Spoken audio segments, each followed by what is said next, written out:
제가 봉독합니다. 여호와께서 여호수아에게 명령하신 대로 여호수아가 기럇 아르바 곧 헤브론을 유다 자손 중에서 분깃으로 여분네의 아들 갈렙에게 주었으니 아르바는 아낙의 아버지였더라.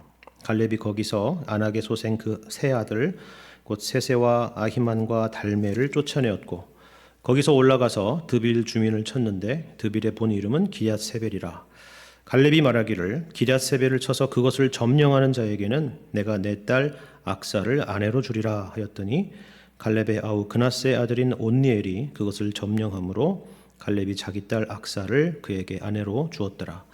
악사가 출가할 때에 그에게 청하여 자기 아버지에게 밭을 구하자 하고 나귀에서 내림에 갈렙이 그에게 묻되 내가 무엇을 원하느냐 하니 이르되 내게 복을 주소서 아버지께서 나를 네겝 땅으로 보내시오니 샘물도 내게 주소서 하매 갈렙이 윗샘과 아랫샘을 그에게 주었더라. 아멘.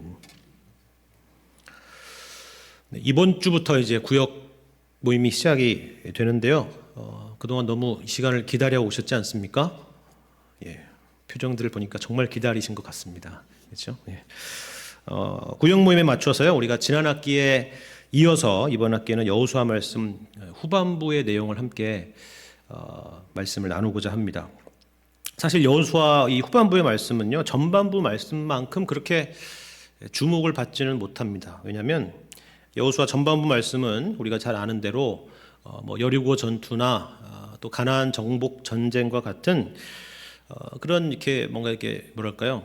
그 동적인 그런 이야기들 그리고 흥미로운 그런 이야기들이 많이 등장하는 반면에 이 후반부의 말씀은 땅에 대한 분배 그리고 여호수아의 유언과 같은 고유명사도 참 많이 등장하고 알지도 못하는 그런 지명들이 막 등장하고 또 여호수아의 유언과 같은 이런 정적인 내용이 주를 이루기 때문이죠. 그래서 이런 내용들은 그냥 큰 비중을 두지 않고 그냥 넘어갔으면 좋겠다 이런 생각을 가질 때가 있습니다. 하지만 우리가 잘 알고 있는 디모데후서 3장 16절 말씀 우리가 항상 기억해야 됩니다. 요한복음 3장 16절만이 아니라 디모데후서 3장 16절 말씀을 기억해야 되는데 어떤 말씀이냐면 모든 성경은 하나님의 감동으로 된 것으로 교훈과 책망과 바르게 함과 의로 교육하기에 유익하다 했습니다. 어떤 말씀에 주목해야 돼요? 모든 성경은 그렇죠. All Scripture 모든 성경. 그러니까 이 표현에 여기는 예외가 없다는 것입니다. 예외가 없다. 그러니까 여호수아 전반부만큼 익숙하고 흥미로운 내용이 없을지 몰라도 우리는 이 말씀을 근거로 해서 그 모든 성경에 해당되는 이 여호수아의 후반부에 해당되는 말씀에도 교훈과 책망과 바르게 함과 의로 교육하기에 유익한 그것이 과연 무엇인가라는 것을 우리는 생각해 봐야 되고 또 우리 각자의 영의 양식으로 삼아야 될 것입니다. 물론 그렇다고 해서 여러분 여기 15장 오늘 말씀을 읽었는데요. 여기 등장하는 지명 하나하나에 무슨 특별한 의미를 찾기는 참 쉽지가 않을 것입니다. 예를 들면 시간과 공간의 차이가 너무 크기 때문에 그런 거죠. 예를 들면 여러분 여기 21절에 나오는 것처럼 갑스엘과 에델과 야굴과 같은 이런 이 제명을 한동안 우리가 뚫어지게 쳐다보고 그리고 묵상한다고 해서 무엇이 막 이렇게 떠오르고 그러지는 않을 거예요. 그렇죠? 예루살렘도 아니고 처음 듣는 이런 지명들이기 때문입니다. 또 이런 지명들은 사실 모두 다 현대 지도에 표기하기도 참 어려울 정도로 굉장히 오래된 그런 지명이기 때문입니다. 그래서 우리가 잘 아는 종교개혁가 존 칼빈도 이 부분에 대한 주석을 쓰면서 이런 말을 남겼는데요. 이렇게 말합니다. 제가 한번 읽어드릴게요. 사실 나 자신이 지리학적 지식이 없으므로 제 아무리 노력을 기울여도 독자들에게는 별 혜택이 없을 것이다. 아니 대부분의 독자들은 제 아무리 수고를 기울인다고 하더라도 아무런 혜택을 얻지 못하고 말 것이다. 그렇죠.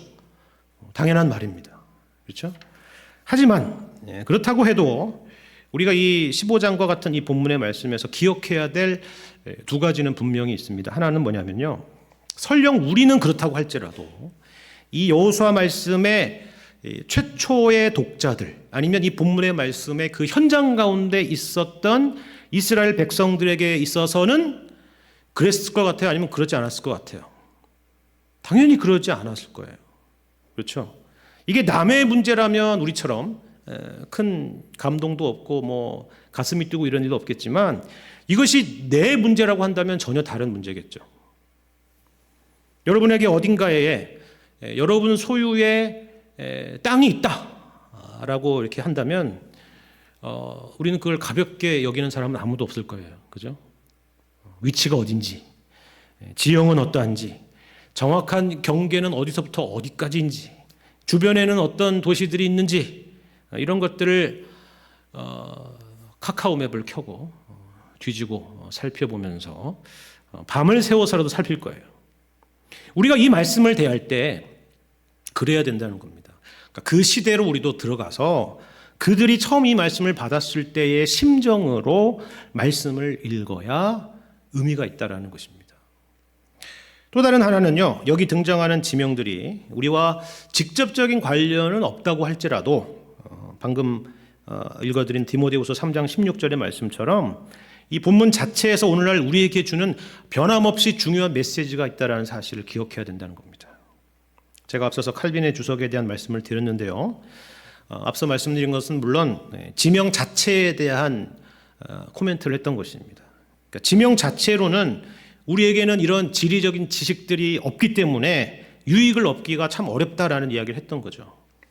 대신에 칼빈 자신도 이 본문 말씀 전체로서는 우리에게 유익이 될 만한 내용이 한두 가지가 아니다라고 이렇게 주석을 하고 있습니다. 역시나 당연한 이야기죠. 그래서 우리도 오늘 이 본문의 말씀을 통해서 이 부분을 염두에 두고 이 말씀을 생각해 보려고 합니다. 여러분 먼저 본문 15장 전체의 한번 내용을 한번 생각해 봤으면 좋겠습니다. 15장 1절 한번 보세요. 15장 1절 보시면 여호수아 땅의 전체의 분배 내용 중에서도 지금 15장은 어느 지파의 땅 분배에 대한 내용을 담고 있죠? 유다 지파입니다. 유다 지파. 앞서서 14장까지는요, 요단 동편의 기업에 대한 그런 분배의 내용이었다면 여기 15장부터는 이번에는 요단강 서편의 기업에 대한 내용이 이제 본격적으로 등장하는 셈입니다. 그런데 그 시작 1번 타자로서 어느 지파가 등장한다고요? 유다 지파가 등장하는 것입니다. 우리는 이게 별로 아무것도 아닌 것처럼 여길지 몰라도 이걸 생각해 봐야 돼요. 왜 유다 지파가 먼저일까 하는 겁니다. 제가 이 질문을 하는 이유는요, 야곱의 아들 중에서 유다 위로 이미 세 형제가 있기 때문에 그렇습니다.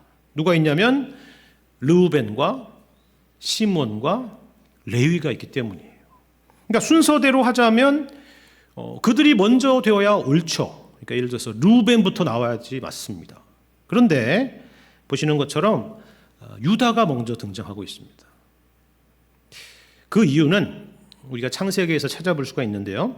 창세기 49장을 보시면 야곱이 그 아들들에게 유언을 남기는 내용들이 있습니다. 거기서 순차적으로 자식들에 대해서 유언을 남기는데 르우벤과 시몬과 레위에 대해서 말할 때에 그들은 장자로서의 자격이 없다라는 것을 설명합니다. 예를 들어서 르우벤은 아버지의 첫 빌하와 동침을 해서 아버지의 명예를 심각하게 실추했던 사람이었습니다.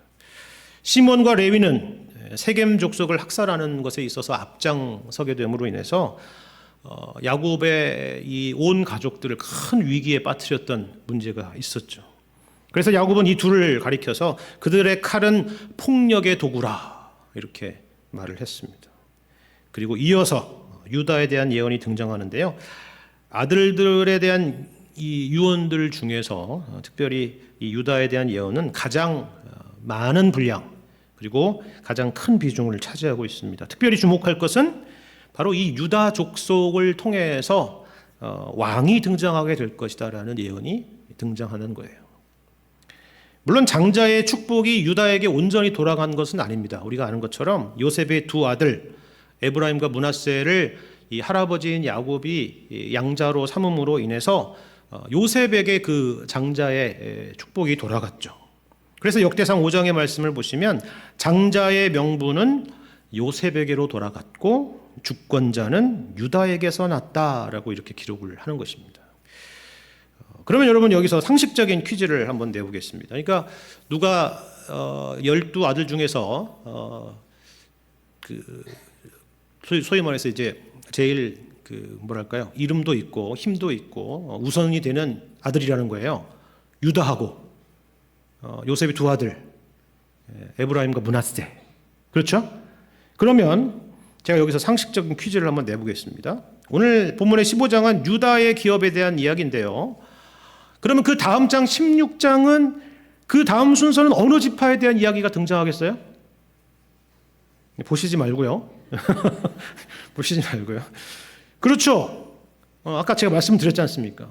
유다는 이미 나왔고, 그 다음 누구겠어요? 당연히 에브라임과 므낫세죠. 맞는지 확인해 보십시오. 다음 주에 이제 살펴볼 텐데 16장 보시면 에브라임과 므낫세에 대한 땅 분배에 대한 내용이 등장하는 거예요. 그렇죠? 여러분 이 지도를 보셔도 이것은 정말 확연하게 드러나는데요. 잠깐 지도를 한번 볼까요? 지도를 보시면 자, 잘 안 보이시죠?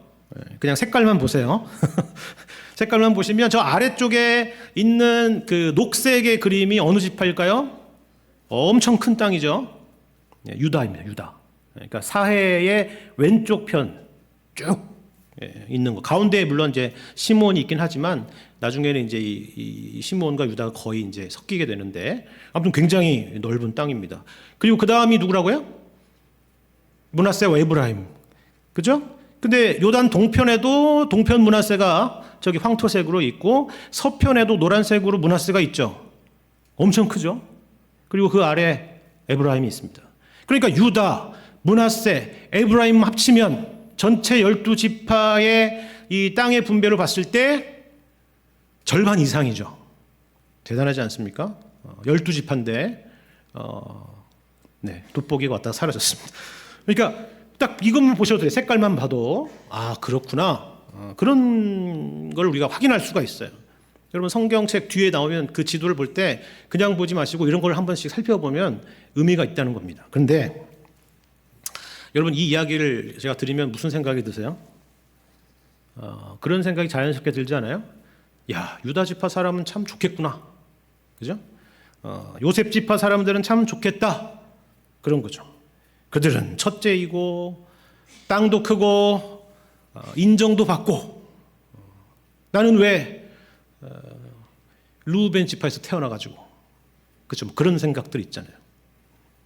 그런데 그거는 우리가 하나는 알고 또 다른 하나는 모르는 것입니다. 여러분 이 유다나 요셉 이야기가 무슨 이야기인지 여러분 아시겠습니까? 유다나 요셉이 더 잘났다는 말이 결코 아니에요. 혈통주의를 말하는 것은 더더욱 아닙니다. 만일에 성경이 우리가 생각하는 그런 식의 메시지라고 그러면 그것은 더 이상 복음이 아니죠. 은혜의 말씀이 아닙니다. 그런데 우리는 늘 여기에 걸려요. 여기에. 예를 들어서 신약 성경으로 넘어와서 사도 바울 당시에 초대교회에서 제일 큰 문제 중에 하나가 무엇이었는가 우리가 이 바울 서신들을 살펴보면 그 중에 가장 큰 문제 중에 하나가 뭐였냐면 유대인과 이방인들의 관계였습니다. 같은 복음 안에서 교회 안에 들어왔던 유대인과 이방인들의 문제가 마치 물과 기름처럼 섞이지 못하는 그런 현상들이 있었다는 거예요. 여러분 사도행전의 말씀 중에서 우리가 가장 주목하는 가장 잘 알고 있는 그리고 유명한 말씀이 어떤 겁니까? 사도행전 1장 8절 말씀이죠. 오직 성령이 너희에게 임하시면 너희가 권능을 받고 예루살렘과 온 유대와 사마리아와 땅 끝까지 이르러 내 증인이 되리라 그랬죠. 그런데 예루살렘과 온 유다까지는 문제가 없었어요. 근데 어디서부터 문제가 생겨요? 사마리아와 땅 끝까지라는 부분에서 우리는 사도행전을 읽어보면 수많은 고민과 갈등과 그리고 충돌이 있었다는 것을 우리가 알 수가 있습니다. 예수님의 오심과 복음이 과연 이들을 아무런 조건 없이 한 형제로 받아들일 수 있겠는가 하는 문제가 늘 이 사도행전 전체 안에서 긴장으로 흐르고 있다는 거예요. 그래서 결국 사도행전 15장에서 예루살렘 공의회에서는 한 가지 중요한 내용을 그들이 확인을 했죠. 제가 결정을 했다는 얘기가 아니라 확인했다는 것이 무슨 의미인지 아실 겁니다. 어떤 걸 확인했습니까? 그것은 우리 유대인들은 이방인들이 우리와 동일하게 주 예수의 은혜로 구원받는 줄을 믿는다라는 것이었습니다. 제가 이 말씀을 드리는 이유는 다른 것이 아닙니다. 그러니까 왜 유다 지파가 먼저냐? 왜 요셉 지파인 에브라임과 므낫세가 장자냐? 이것입니다. 이 지파들은 1등 시민이고 나머지는 2등, 3등 시민이냐? 그런 거죠. 하지만 여러분 생각해 보십시오. 이것은 사실 성경을 의도한 것과 전혀 다르게 거꾸로 읽는 것입니다. 거꾸로. 하나님이 의도하신 내용과 전혀 다르게 성경을 읽는 거예요. 제가 앞서서 말씀드렸죠. 어떻게 유다 지파가 먼저가 되고 유다 지파에게서 왕이 나오게 됩니까? 오히려 유다 지파는 첫째가 아니죠. 둘째도 아니고 셋째도 아니고 넷째입니다. 넷째. 이게 무슨 말이에요? 혈통적인 순서가 아니라는 거예요. 자연적이 아니라는 것입니다. 그렇다면 여러분 유다가 잘났습니까? 전혀 아닙니다. 유다 역시 동생 요셉을 애굽의 노예로 파는데 가담했던 사람이고, 물론 의도한 것은 아니었지만 며느리 다말과 동침을 해서 베레스와 세라를 낳았던 사람이 바로 유다였습니다. 그러니까 이 유다라는 인물은 결국 하나님의 주권적인 선택과 은혜를 상징하는 그런 인물이 되는 것입니다. 요셉도 두말할 것이 없죠. 요셉은 야곱에게 있어서 무려 11번째 아들이었습니다. 그렇죠? 사실 창세기 전체로 넓혀봐도 이 주제는 마치 변주곡처럼 똑같은 주제인데 계속적으로 다른 모양으로 반복되어서 등장하고 있습니다. 아무런 조건 없이 아브라함을 택하신 것부터 시작을 해서 에서가 아니라 동생 야곱을 택하신 것, 그렇죠? 그리고 야곱이 팔을 어긋나게 해서 요셉의 장자였던 므낫세 대신에 에브라임에게 장자의 축복을 선언한 것, 다 그와 같은 이야기입니다. 이것이 사실 성경 전체의 이야기이기도 하죠. 하나님의 주권과 은혜로운 선택에 대한 이야기입니다. 그것은 우리 모두에게 소망을 주시기 위한 말씀인 것입니다. 그래도 어쨌건 결과적으로 유다가 오늘 본문의 말씀처럼 첫 번째 땅을 기업으로 받고 가장 넓은 땅을 우리가 방금 지도에서 본 것처럼 받은 것 아닙니까? 이렇게 말할 수가 있겠죠. 이걸 우리로서 적용하자면, 그러니까 먼저 예수님을 믿고 여러 복도 받고 믿음의 가정과 후손들을 이룬 분들이 있지 않습니까? 그렇게 물을 수도 있어요. 맞습니다. 그것은 분명한 사실이죠. 그런데요, 성경에서 여기에 대해서 항상 결부하여서 강조하는 교훈이 있다는 것을 항상 기억해야 됩니다. 그게 뭐냐면 이런 것입니다. 하나님께서 그들에게 많은 것을 주신 것은 그만큼 많은 책임을 주셨다라는 사실입니다. 여러분, 예수님이 뭐라고 말씀하시냐면 이렇게 말씀해요. 많이 받은 자에게는 많이 요구할 것이요, 많이 맡은 자에게는 많이 달라 할 것이라 라는 것입니다. 하나님께서 여러분에게 주신 수많은 것들을 남들과 비교해서 자랑하고 있을 것이 아니라 그것이 분명 하나님께서 주신 복이지만 그 복만큼의 책임을 지고 있다는 것을 항상 기억해야 된다는 사실이에요. 이것을 몸소 보여주신 분이 계십니다. 누구입니까? 바로 예수 그리스도이십니다. 예수님은 만유의 주인이십니다. 그런데 하나님의 아들이시고 만유의 주제이시며 모든 것을 가지신 예수님께서 우리와 같은 죄인들을 구원하시기 위해서 그 모든 영광과 그 특권들을 다 버리시고 우리를 위해서 그 모든 것을 내어주셨다. 그것이 성경의 이야기 아니에요. 빌립보서 2장 말씀이 그것 아닙니까? 목숨을 내어주셨습니다. 그러면 우리는 할 말이 없는 거죠. 우리가 무슨 말을 할 수 있겠어요? 이와 같은 책임을 분명히 보여주는 그런 말씀이 있습니다. 방금 제가 유다가 제일 많이 땅을 가졌고 많은 것을 누렸다라고 했는데 그것을 확인해 주는 말씀이 있어요. 여러분 여호수아 다음 성경이 뭐예요? 사사기 말씀이죠. 여러분 사사기 말씀 한번 보시길 바랍니다. 여호수아가 죽은 다음의 이야기인데요. 여러분 몇 장만 더 넘겨서 사사기 1장 말씀 한번 보시기 바랍니다. 사사기 1장 1절 이하의 말씀. 하나님께서 많이 주신 자에게 뭘 요구하는지 한번 보세요. 사사기 1장 1절입니다. 여호수아가 죽은 후에 이스라엘 자손이 여호와께 여쭈어 이르되 우리 가운데 누가 먼저 올라가서 가나안 족속과 싸우리이까? 여러분 2절 보지 말고 답을 찾아보세요. 누가 먼저 가야 되겠어요? 유다잖아요. 그죠? 2절 정답 확인합니다. 여호와께서 이르시되 유다가 올라갈지니라. 보라 내가 이 땅을 그의 손에 넘겨주었노라 하시니라.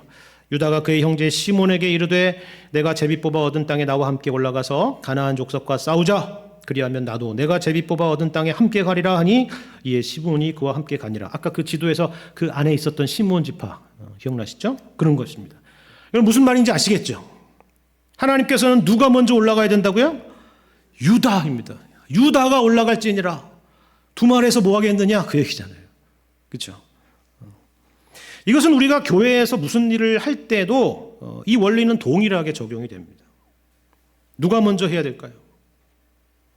그러면 답은 자명해요. 꼭 양적인 의미로 이야기하는 것이 아닙니다. 꼭 많이 받은 사람, 물질적인 의미, 이런 의미로 얘기하는 건 아니에요. 사실 이것은 또한 믿음의 분량이기도 하거든요. 하나님께서 많은 은혜를 주셨다고, 과분한 은혜를 주셨다라고 생각하고 믿는 사람이 그렇게 하는 것입니다. 우리도 보면 많이 가졌다고 해서 꼭 많이 헌신하거나 많이 베풀지 않는다는 것을 너무 잘 알잖아요. 없는 형편에도 베풀고 나누는 진짜 예수 안에서 부유한 사람들이 그들 가운데 있는 것입니다. 그러면 유다 다음 타자는 누구일까요? 복습인데 요셉 지파죠. 그죠? 요셉. 므낫세와 에브라임. 정말 그럴까요? 여러분 사사기 1장 22절 한번 보세요. 뭐라고 되어 있습니까? 1장 22절에 요셉 가문도 베델을 치러 올라가니 여호와께서 그와 함께 하셨다라고 하잖아요. 그러니까 요셉 가문이라는 것은 말씀드린 것처럼 에브라임과 므낫세를 말하는 것입니다. 무슨 말씀인지 아시겠죠? 하나님께서 누군가에게 많이 주셨다는 것은 너 잘났다라는 것이 아니라 그만큼의 책임이 주어졌다라는 사실입니다. 그리고 그 헌신과 자발성에 대해서 하나님이 함께 하셨다라고 사사기의 말씀은 기록하고 있죠. 이것이 바로 하나님이 일하시는 원리인 것입니다. 물론 적은 것을 가지고도 충성하는 것은 두말할 것도 없겠죠. 다시 여러분 여호수아서 15장으로 돌아와 보겠습니다. 15장 1절 말씀으로 다시 돌아가겠습니다. 여호수아서 15장 1절 우리가 지금 어디까지 살폈냐면요. 15장 1절에 또 유다 자손의 지파가 여기까지 살폈습니다. 그렇죠? 그리고 이번에는 그 다음에 이어지는 말씀을 한번 생각해 봤으면 좋겠습니다. 뭐라고 기록되어 있냐면 또 유다 자손의 지파가 그들의 가족대로 제비를 뽑았다라고 이렇게 되어 있어요. 어떤 단위로요? 가족대로. 그죠? 가족대로. 여기 가족이라고 하는 것은요, 히브리어로 미슈파하라는 단어인데요. 가족 혹은 클랜이라고 하는 씨족이라는 의미를 갖고 있습니다. 그러니까 하나님께서 각 지파별로 기업을 분배하실 때 그저 그냥 큰 지파별로 큰 덩어리로 맡기셔가지고 나머지는 너 지파 안에서 알아서 해라 이렇게 하신 것이 아니라 당시에 최소의 그 공식적인 그런 공동체 단위였던 가족 혹은 씨족 단위로 이 땅들을 분배했다라는 사실이에요. 다시 말해서 하나님께서는 단지 이스라엘이라고 하는 그런 거시적인 차원에서 이스라엘 백성들을 보고 계신 것이 아니라 각 지파만이 아니라 씨족과 가족 단위의 공동체까지 이처럼 구체적으로 관심을 갖고 계신다라는 것을 알 수가 있는 것입니다. 여러분 15장 본문 21절 이하에 열거되고 있는 각종 성읍들이 등장하는데 100개가 넘는 성읍들이 등장하는데요. 바로 그것을 말해주고 있는 것입니다. 하나님은 이처럼 꼼꼼하시고 세밀하시고 구체적이시고 실제적인 분이시다라는 것입니다. 여러분 이미 자녀와 자손과 자자손까지 계신 분은 잘 모르겠지만 다 기억하세요? 이름을? 지금 몇 학년인지 알고 이름도 나이도 다 아시는 분 계시죠? 그게 무슨 의미예요? 그만큼 사랑한다는 거잖아요. 꼼꼼하다는 거잖아요. 그냥 우리 둘째 애들 이렇게 하지 않고 이름 하나하나, 나이, 심지어는 생일까지 정확하게 기억하고 있는 그런 분이 계실 거예요. 우리 하나님은 두말할 것도 없다라는 것입니다. 그 가족 단위, 씨족 단위까지, 그 개개인까지, 일거수일투족까지 아신다라는 사실이에요. 여러분 예수님의 말씀을 기억하시죠? 오늘 있다가 나궁이에 던져지는 들풀도 하나님이 이렇게 입히시거늘 하물며 너희일까 보냐. 그렇죠. 우리 하나님이 그런 분이시다라는 것입니다. 우리는 교회라는 것을 너무나 이렇게 거시적으로 볼 때가 너무 많은 것 같습니다. 한국 교회가 어떠하고, 한국 교회라 그러니까 좀 뭔가 좀 이렇게 무게가 약해 보이니까 조국 교회가 어떠하고, 기독교 인구가 어떠하고, 숫자가 어떻고, 통계가 어떻고 하는 그러한 여러 내용들에 우리가 일희일비할 때가 많은 것 같습니다. 물론 우리가 그런 상황들을 보면서 감사하기도 하고 아니면 반대로 긴장하고 기도하고 경각심을 가질 필요는 있겠죠. 하지만 하나님이 작아지신 것처럼 하나님이 일하시지 않는 것처럼 그렇게 생각을 해서 우리가 우울하고 절망하고 낙심할 필요가 없는 것입니다. 공중의 새를 보시고 들의 백합화를 보시길 바랍니다. 지금도 우리 하나님께서는 한 가정과 한 가문과 한 사람과 한 구역과 그 모든 것들 가운데 일하시는 그런 주님을 바라보실 수 있기를 바랍니다. 우리는 지극히 평범해 보이는 이런 작은 일상 가운데 여전히 함께 하시고 일하시는 그런 하나님을 볼 수 있어야 된다라는 것이죠. 그리고 이것이 사실 오늘 본문에서 우리가 오늘 읽은 본문 가운데서 우리에게 가르쳐주는 중요한 내용인데요. 오늘 본문 13절부터 19절은 이런 의미에서 아예 그 중에서 한 씨족, 한 가정의 성경의 현미경을 비추고 있는 것을 볼 수가 있습니다.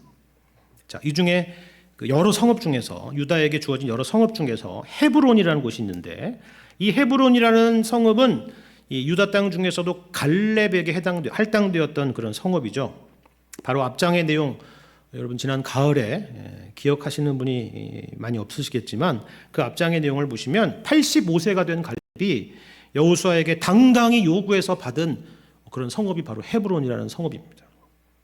다른 사람도 아니고 우리가 여호수아와 갈렙 두 정탐꾼 얘기할 때 여호수아와 갈렙 이야기할 때 그 갈렙이니까 그리고 또 요구해서 받은 거라고 하니까 갈렙이 먼저 제일 좋은 곳을 골랐구나 1번이었구나 라고 생각하실 수가 있는데요.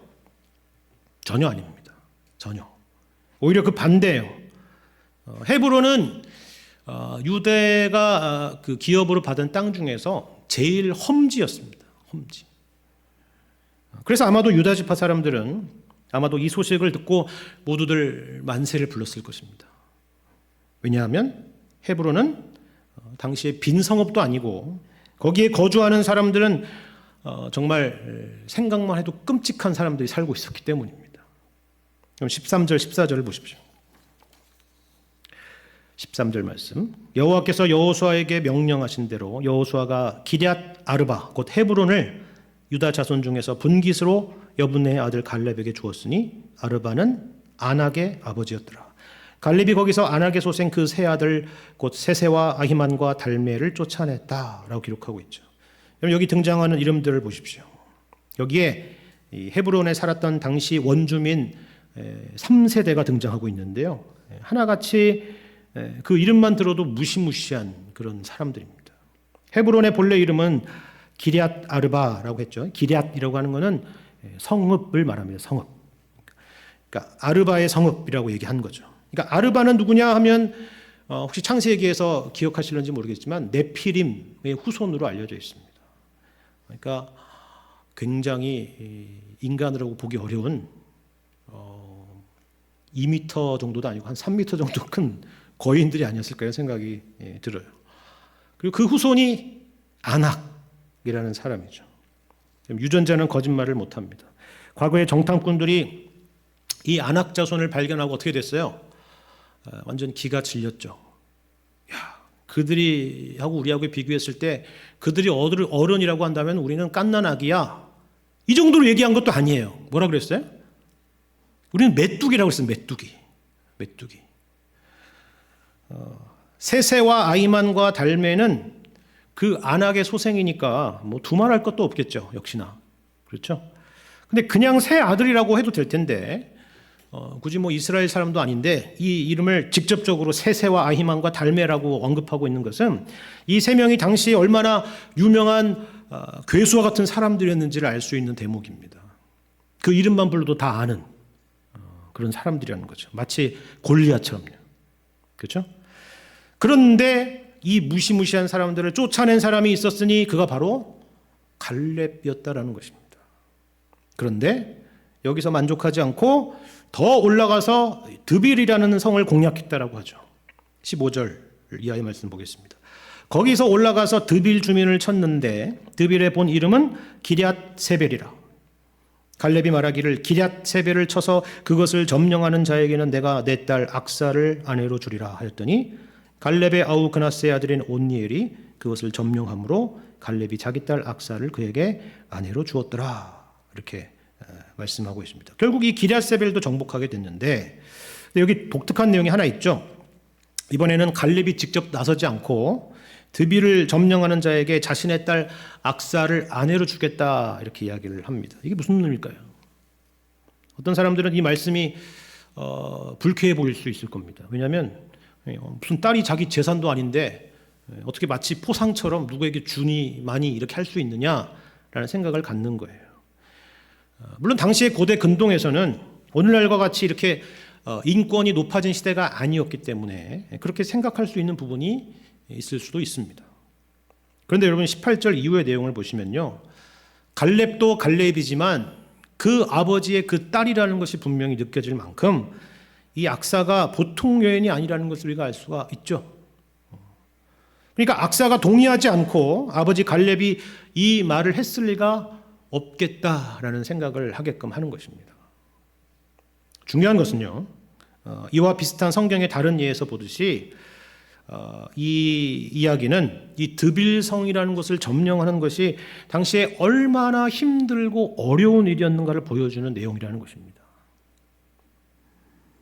그리고 또 다른 측면에서 보자면 갈렙은 이 전쟁을 통해서 바로 자신과 같은 그런 믿음의 가문이 이어지기를 소망했다는 것도 우리는 유추해 볼 수가 있습니다. 결국 갈렙의 아우 그나스의 아들 온니엘이 승리를 거두죠. 그래서 악사와 결혼을 하게 됩니다. 그리고 온니엘은 우리가 잘 알다시피 이스라엘의 12사사 중에서 첫 번째 사사가 됩니다. 여러분 여기서 흥미로운 것은 이것입니다. 방금 앞서 살펴본 것처럼 아낙의 세 세대가 등장하지 않았습니까? 그죠? 마찬가지로 갈렙의 두 세대가 등장합니다. 지금 이 두 가문을 비교하고 있는 거예요. 제가 앞서서 과거에 모세의 정탐꾼이 실패했던 이야기를 했죠. 자신들은 아낙 자손들 앞에서 메뚜기와 같다, 메뚜기에 불과하다라고 이야기를 했습니다. 맞습니다. 틀린 이야기가 아니죠. 체급 차이가 뭐 비교할 수 있는 수준이 아니기 때문에 그렇습니다. 그럼 어떻게 이겼을까요? 물론 본문에서는 이 전투에 대한 구체적인 설명이 없기 때문에 알 수가 없습니다. 이겼긴 이겼는데 어떻게 이겼는지는 알 수가 없어요. 하지만 바로 이 부분이 오늘 본문에서 우리에게 가르쳐주는 중요한 교훈인 것입니다. 중요한 것은 하나님께서 이 갈렙이나 이 온니엘과 같은 이 사람을 그 아낙과 비슷하게 아낙처럼 몸집을 키워서 싸우게 하지 않았다라는 사실이에요. 메뚜기가 거인이 되어가지고 싸우지 않았다라는 것입니다. 승리의 비결은 그럼 무엇입니까? 거기에 대한 성경의 유일한 기록은 바로 앞장에 있는 14장 12절에 나와 있는 말씀입니다. 14장 12절에 뭐라고 말씀하죠? 그날에 여호와께서 말씀하신 이 산지를 지금 내게 주소서. 당신도 그날에 들으셨거니와 그곳에는 아낙 사람이 있고 그 성읍들은 크고 견고할지라도 여호와께서 나와 함께 하시면 내가 여호와께서 말씀하신 대로 그들을 쫓아내리이다 라는 거예요. 하나는 하나님의 말씀입니다. 하나님의 약속을 기억하는 것이고 붙잡는 거예요. 그리고 다른 하나는 여호와께서 나와 함께 하신다면 쫓아낼 수 있다라는 믿음에 대한 것입니다. 이게 다예요. 여러분, 이것은 갈렙에게만 주신 말씀일까요? 그렇지 않습니다. 유다 지파, 그리고 더 나아가서 기업을 받은 모든 이스라엘의 12지파에게 해당되는 그런 말씀입니다. 그리고 우리에게도 동시에 동일하게 허락된 약속의 말씀이죠. 하나님께서 저와 여러분에게 이 세상 가운데서 맡기신 싸움은 바로 이와 같은 것이다 하는 것입니다. 우리의 씨름은 혈과 육에 대한 것이 아니라는 것입니다. 우리를 하나님께서 안악 자손처럼 만들어서 이기게 하는 싸움이 아니라는 거예요. 힘 대 힘으로 맞붙는 싸움이 아니라는 것입니다. 군사적인 전문 용어로는 비대칭 전략입니다. 믿음의 싸움이에요. 세상은 언제나 큽니다. 진짜 세상은 하나님 없이도 아무 문제 없이 돌아가고 있는 것처럼 보이죠. 철옹성 같습니다. 믿음이 들어갈 틈이 하나도 보이지가 않는 것 같습니다. 아르바가 죽으면 아낙이 나오고요. 아낙이 죽으면 세세와 아이만과 달메가 나오죠. 그리고 이 셋이 죽어도 드빌이 등장합니다. 끝이 없습니다. 인간이 유한하고 인생이 허무하고 물질이 인생의 궁극적인 문제를 해결할 수 없다는 것을 개인적으로도 역사적으로도 무수히 경험하고도 이 세상이 주님께로 돌아오거나 항복하는 일은 찾아보기 어렵습니다. 그냥 끝까지 가는 거예요. 그렇죠? 하지만 우리는 이러한 세상 속에서 주님의 은혜로 여기에 굴복하지 않죠. 요한일서 5장 4절 말씀에 무릇 하나님께로부터 난 자마다 세상을 이기느니라. 세상을 이기는 승리는 이것이니 우리의 믿음이니라 라고 말씀합니다. 우리는 하나님께로부터 난 자들입니다. 거듭난 사람이죠. 예수님 안에서 이미 승리한 자들입니다. 그리고 우리가 이 승리를 경험하는 방법은 그 예수님을 믿는 믿음이라고 하는 것입니다. 예수님이 우리를 위해서 이 땅에 오셨고 죽으셨고 부활하셨습니다. 생명을 주셨고 모든 것을 주셨습니다. 여러분, 오늘 본문 15장에 열거된 이 땅들과 성읍들을 보십시오. 얼마나 많습니까? 수없이 많은 성읍들입니다. 하지만 우리는 그 이상을 받았죠. 그것과는 비교할 수 없는 기업을 받았습니다. 예수님 자신을 우리에게 주셨기 때문입니다. 우리가 잘 아는 요한복음 3장 16절 말씀을 생각해 보시길 바랍니다. 예수님을 우리에게 주신 것은 우리를 이처럼 사랑하셨기 때문입니다. 우리가 가져야 될 믿음은 바로 이와 같은 거예요. 물론 우리는 여전히 세상에서 메뚜기 같을 겁니다. 하나님은 메뚜기 같은 우리를 거인으로 만들어서 승리하게 하시지 않습니다. 예수님을 믿는 믿음으로 승리하게 하시는 것입니다. 우리는 예수님 안에서 십자가가 결국 승리했다는 것을 분명히 보았고 또한 믿고 있습니다. 예수님 안에서 이 세상의 권세가 사망과 죽음이 우리를 삼키지 못하는 것을 믿는 것입니다. 이 믿음으로 날마다 승리하시는 여러분 되시기를 바랍니다. 그리고 이 믿음이 갈렙에서 온니엘과 악사로 이어졌듯이 저와 여러분의 가정에도 그리고 우리 교회의 믿음의 다음 세대들에게도 끊임없이 이어질 수 있기를 우리 주님의 이름으로 간절히 축원합니다.